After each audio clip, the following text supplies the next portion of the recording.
Hi, my name is Jordan Fuller, and this presentation is on defining curriculum. When most people hear the word curriculum, they often think about textbooks, lesson plans, and state standards. However, many definitions of curriculum exist. Most of them focus on the knowledge, skills, experiences, and values schools intentionally provide for students. Curriculum serves as the framework that guides teaching and learning.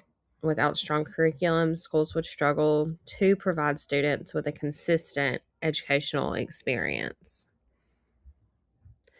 My interpretation of curriculum is that curriculum is the intentional plan for student learning that guides what students should know, understand, and be able to do while preparing them for success in school, work, and life.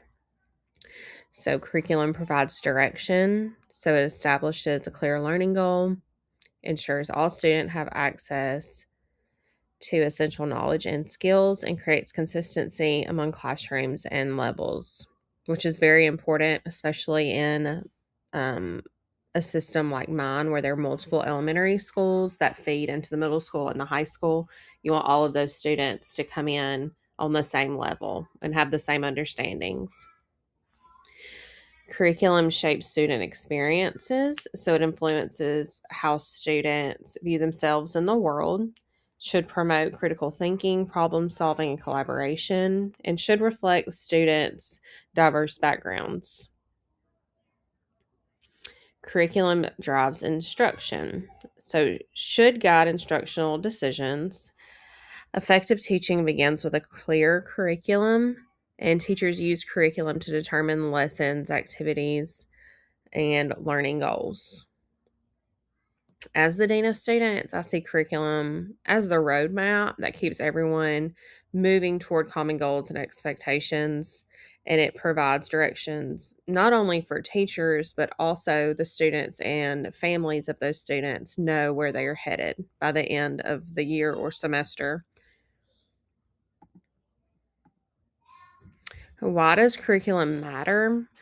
Without strong curriculum, instruction can be inconsistent and dependent on individual teachers and their preferences, which can get a little dicey sometimes, depending on who those teachers are and the students that they are teaching. And students engage more deeply when learning connects to their lives. So, if students care about what they're learning, they will learn more. And curriculum ensures everyone is working towards the same learning outcomes. Like I said before, when all of our students get to the middle school in seventh grade, you want K6 to have kind of followed the same curriculum and met the same goals. So when they do get to the middle school, there is kind of a foundation there for all students. In 2022, Bill Green described curriculum as a practice rather than simply a written document or plan or list. According to Green, curriculum comes to life through the daily interactions between teachers, students, and learning experiences. Overall, I do agree with this perspective because curriculum is only effective when it's actively implemented in the classroom and there is a lot of student participation.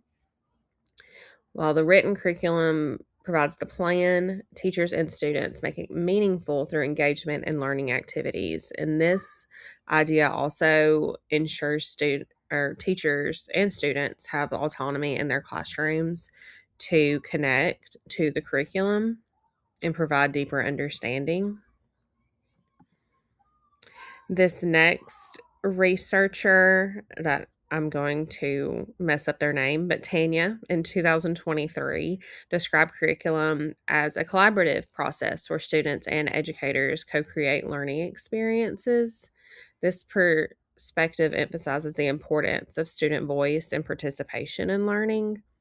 I do connect to this view mostly because curriculum should engage students and make learning relevant to their experiences. However, teachers should be leading the learning and making sure students do not overstep in the classroom or confuse others. Curriculum should not be something that happens to students, I believe. It should be something they're actively experiencing and contributing to, but there is a fine line in some subjects where the teacher has to make sure that students are not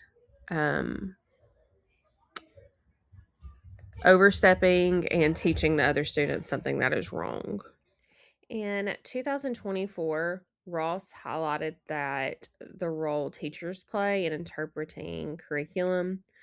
While curriculum may be written by state departments, districts, or curriculum specialists, teachers ultimately decide how it's implemented in the classroom. Nobody is watching them every second that they teach.